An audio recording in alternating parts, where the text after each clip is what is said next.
Welcome, everyone. Before we even get started today, I just want to take a moment to offer a genuine divine blessing for you. May God bless your day, may He guide your steps, and may His peace and wisdom be with you throughout your entire week. It is just really good to have you joining us. Yes, thank you for being here with us. Today we have a truly fascinating journey ahead of us.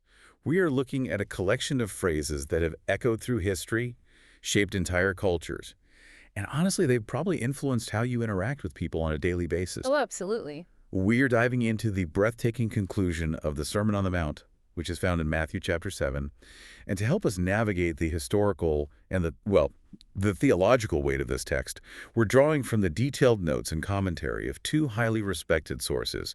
We've got the Holman Study Bible and the NDA, or Nova Almeida Actualizada Study Bible. And it really is a remarkable piece of literature. I mean, even if someone has never opened a Bible, they are almost certainly familiar with the concepts presented in just this single chapter. Right, like they've heard the phrases. Exactly. Phrases like judge not, or the golden rule, or warnings about wolves in sheep's clothing. Those all originate right here.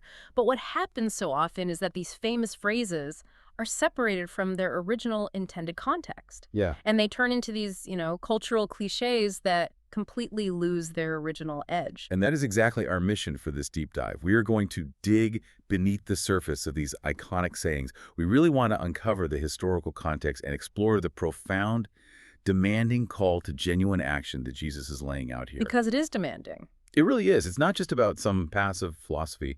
It's a call to completely reorient how a person lives and thinks. So, okay, let's unpack this, starting with one of the most frequently quoted and maybe most frequently misunderstood instructions in history. Do not judge. Yeah, it opens right there in the first few verses with that famous directive against judging others. But it doesn't just leave it as a philosophical statement. It immediately follows it up with one of the most vivid, almost comical illustrations in the entire text. The speck and the plank. Right. Jesus talks about someone trying to remove a tiny speck of sawdust from their brother's eye while completely ignoring the massive wooden plank stuck in their own eye. I mean, just picture the physical comedy of that for a second. Someone walking around with a literal beam of wood protruding from their face, just bumping into walls, leaning in close to someone else and saying, hey, hold still, you got a little dust in your eye. It's absurd. It is entirely absurd. And if you consider Jesus' own background, it adds this really brilliant layer to the metaphor. The NAA Study Bible points out that he worked as a carpenter. Oh, wow. Yeah. So this imagery is highly intentional. It's rooted in his own life experience in a woodshop. It's a deliberate hyperbole, an extreme exaggeration meant to highlight the utter hypocrisy of a certain kind of judgment. So he's using a woodshop joke, basically. Essentially, yes. The text is emphasizing that we have a responsibility to rigorously examine ourselves first. The primary focus of our critical eye should be on our own massive faults, our own planks, before we ever presume to correct the minor specks in the lives of others. But then, right after painting this picture of ridiculous hypocrisy, the text takes a really sharp turn. It really does. We go from don't judge to suddenly talking about not giving holy things to dogs and not throwing pearls before pigs. And here's where it gets really interesting, because calling people dogs and pigs seems like a pretty intense, severe judgment. It sounds incredibly harsh to our ears. Yeah. How is a listener supposed to reconcile a command to not judge with a command to identify certain people as scavengers? Well, that tension is exactly why understanding the ancient Middle Eastern context is so crucial. Both of our sources highlight this. If we project our modern ideas onto the text, it just falls apart. Because we love dogs today. Right. Today, dogs are our pampered, beloved pets. But in the ancient world, dogs were generally semi-wild street scavengers. They were actually quite dangerous. And pigs, under Jewish law, were considered ritually unclean animals. So, to the original listeners, these animals represented things that were profane, dangerous, or deeply opposed to what was considered sacred. Precisely. The holy things and the pearls represent the precious message of the gospel, the teachings of Jesus. Okay. So throwing them to dogs or pigs symbolizes offering this incredibly valuable message to people who are violently opposed to it, people who obstinately reject it and treat it with absolute contempt. They just don't care. The imagery is that a wild scavenger won't recognize the value of a pearl. They'll just trample it into the mud, realize it's not food, and then turn around and attack the person person who threw it. Which means Jesus isn't forbidding all discernment or all critical thinking. Not at all. He's teaching a crucial balance here. On one hand, the believer must avoid hypocritical, self-righteous, condemning judgment. You can't be the guy with the plank in his eye. But on the other hand, you have to maintain the sharp discernment required to recognize when a sacred message is being trampled and when it is time to just walk away. It's a balance of deep humility and clear-eyed wisdom. That is a really tough tightrope to walk. It is. It requires a lot of wisdom to know the difference between being non-judgmental and being dangerously naive. And interestingly, right after laying out that difficult balance, the text moves into a sequence about asking for help. Ask, and it will be given to you. Seek, and you will find. Knock, and the door will be opened to you. It's such a powerful passage on persistent seeking, and there's a key grammatical detail in the original Greek text that fundamentally changes how we should read this. Okay, what is it? The verbs for ask, seek, and knock are not one-time actions. They are framed in the present continuous tense. So it's not like putting a coin in a vending machine, pressing a button once, and just waiting for your item to drop. Right. It translates much more accurately to keep on asking, keep on seeking, keep on knocking. It implies a persistent, persevering action. It describes an ongoing relationship of dependence rather than just a transactional request. And the text grounds that dependence in the nature of God, using an analogy about parents and children. Jesus points out that even earthly parents know how to give good gifts to their children. If a child asks for bread, a father won't hand him a stone. If he asks for a fish, the father won't hand him a venomous snake. And notice the underlying assumption the text makes about human nature in that analogy. The NAA source points this out beautifully. Jesus actually refers to those human parents as evil or bad. He just says it right there. He does. It operates on the theological concept of the fall, the idea that human nature has been fundamentally flawed, corrupted, or prone to selfishness since the beginning of humanity. So it really doesn't sugarcoat human flaws at all. No, it's quite stark. Yet the argument is profound because it argues from the lesser to the greater. Despite this fundamental flaw, despite our selfishness, earthly parents still possess a natural God-given instinct to care for their children and provide good things. Yeah. So if flawed, corrupted human beings are capable of this kind of sacrificial provision, how much more will the perfectly good, uncorrupted Heavenly Father give what is truly best to those who persistently ask Him? That sets up this really beautiful picture of a generous, proactive Father. And understanding that proactive generosity is essential for what comes next. It flows right into what is arguably the most famous single verse in the entire chapter, maybe in all of moral philosophy, what we call the Golden Rule. So in everything, do to others what you would have them do to you. Exactly. This verse is presented as the grand summary of the entire Old Testament ethical system. Both study Bibles highlight this. The text explicitly says, "For this sums up the law and the prophets." But similar concepts existed in other ancient cultures long before this, didn't they? They did. Many ancient philosophers, like Confucius, and even prominent Jewish teachers of that era, like Rabbi Hillel, had a version of this rule. But it was almost always phrased negatively. Negatively? Yeah, it was usually stated as, "Do not do to others what you do not want done to you." Which is essentially a rule of avoidance. It just says, stay out of people's way, mind your own business, and don't cause harm. Yes. But Jesus shifts the entire paradigm by making it a positive command. It's no longer just about the passive avoidance of doing bad. It's an active, demanding call to purposefully do good. Wow. It requires a person to actively empathize, to consider what they would need or desire if they were in a vulnerable situation, and then initiate that exact goodness towards someone else. It perfectly reflects that proactive, generous love of the Heavenly Father we were just talking about. That shift from negative to positive changes everything. You can't just sit in your house, isolated, not bothering anyone, and claim you're fulfilling the golden rule. You actually have to get up, look around, and serve people. And living out that kind of proactive, exhausting love. Well, that sounds incredibly difficult, which makes perfect sense of where the text goes next. It presents a stark choice between two paths, the wide gate and the narrow gate. The Sermon on the Mount at this point really begins to funnel down into a demand for a decision. It presents two mutually exclusive options. There's a wide gate that opens up to a broad, spacious path. And that's the popular one. Right. This path is popular, it's easy to travel, and it accommodates the crowd. There's plenty of room for all your baggage. But its ultimate destination is destruction. And the alternative is the narrow gate. It's restrictive, the path is hard, and the text says very few actually find it. But it leads to life. It's a really sobering picture of how the majority isn't always right. And it requires effort to stay on it. Yeah. But the danger isn't just that the wrong path is popular and easy to slip onto. The text warns that there are active deceivers trying to pull people onto that broad path. We get the famous warning about wolves in sheep's clothing. The imagery is iconic because it captures the essence of deception so perfectly. False prophets are presented not as obvious, mustache-twirling villains, but as masters of disguise. They look like the good guys. Outwardly, they look exactly like part of the flock. They wear the right clothes, use the right spiritual vocabulary, and appear completely harmless. But inwardly, their true nature is predatory. They are ravenous wolves looking to consume rather than protect. That is terrifying.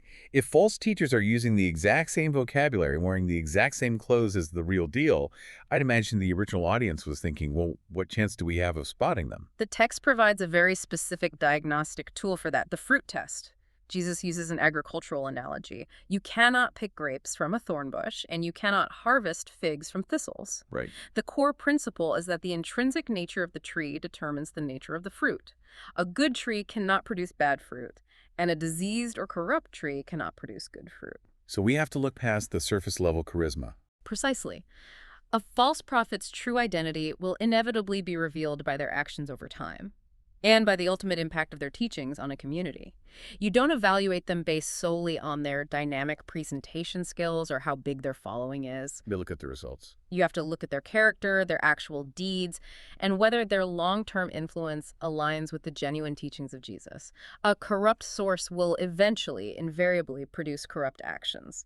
It might take a season for the fruit to grow, but the harvest doesn't lie. The idea that someone could look so right but be so fundamentally wrong brings us to what might honestly be the most chilling verses in the entire text.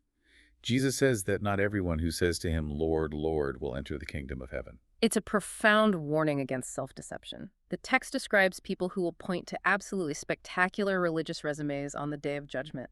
They will claim to have prophesied in Jesus' name, cast out demons in his name, and performed many miracles. And you would think, based on human metrics, that doing miracles and casting out demons would be the ultimate VIP pass into heaven.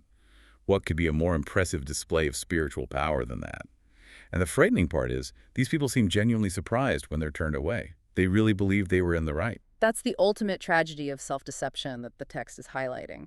Spectacular displays, supernatural manifestations, and loud public professions are not the ultimate proof of belonging to God's kingdom.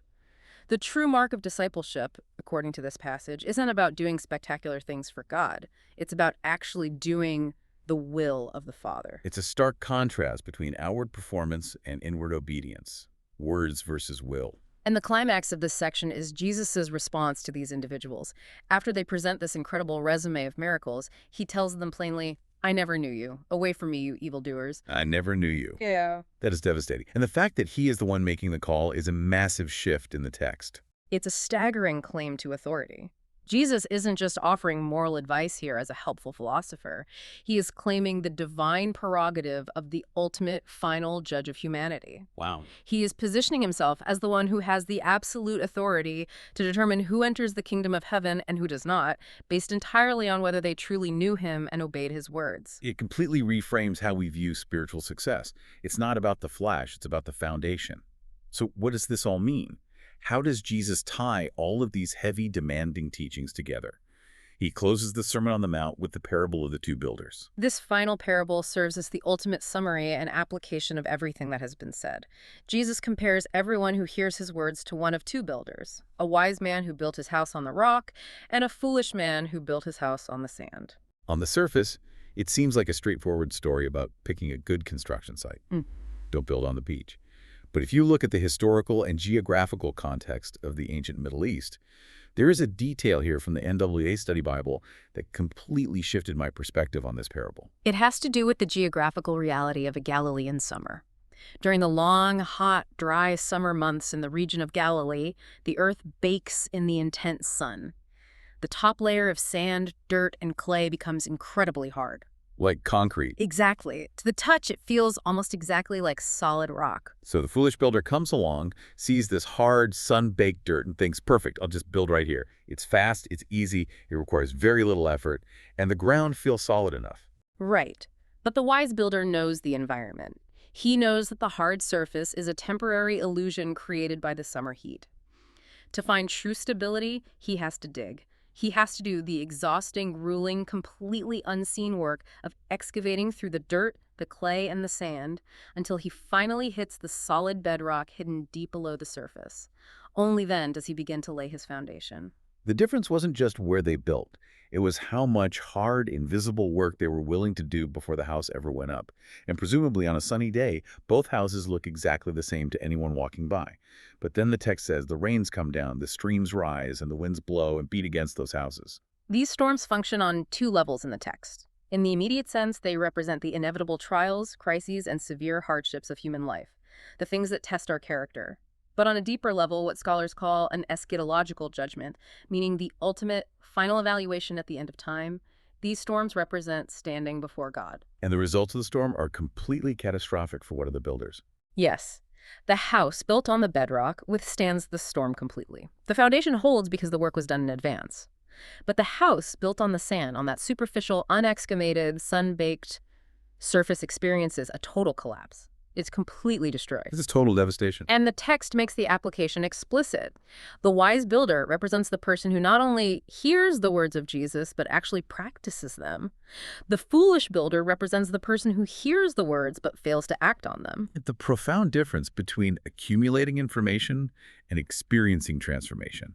Merely listening to a deep dive, reading a book, or agreeing with a philosophy is like building on sand if it doesn't fundamentally change how you actually live and treat people. And after Jesus finishes this intense parable, the text gives us a glimpse of the crowd's reaction. It says the crowds were amazed or astounded at his teaching. Why were they so shocked? Because of how fundamentally different his approach was. The scribes and the religious teachers of that era based their authority entirely on tradition. Whenever they taught, they would constantly quote earlier rabbis and ancient scholars to validate their points. Their teaching was essentially a long string of citations and footnotes. Like Rabbi so-and-so says this, but Rabbi such-and-such argues that. Exactly. They were commentators. But Jesus didn't do that.